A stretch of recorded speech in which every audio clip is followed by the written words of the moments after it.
स्वप्नातले गाव माझ्या पुढे दिवसाचा पक्षी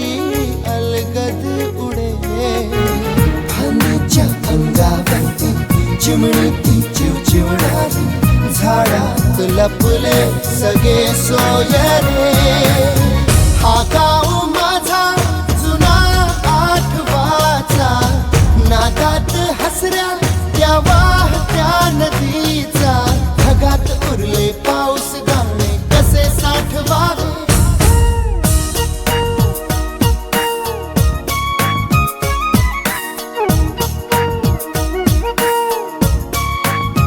हे वाऱ्यावरती गंध पसरला ना ते मनाचे मातीमध्ये दरवळ